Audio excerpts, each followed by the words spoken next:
இப்போ பாருங்கள், நல்லா எண்ணெய் பிரிஞ்சு வருது, கடாயில் ஒட்டாமல் வருது. இப்போ நம்ம மஞ்சள் தூள் ஒரு 1/4 டீஸ்பூன் போட்டுக்கலாம்.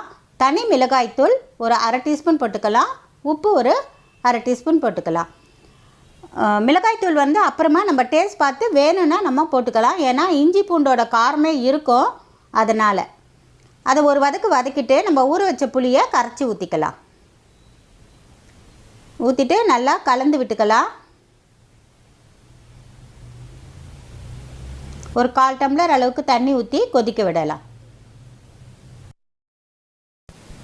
இப்போ நல்லா கொதித்து வருது.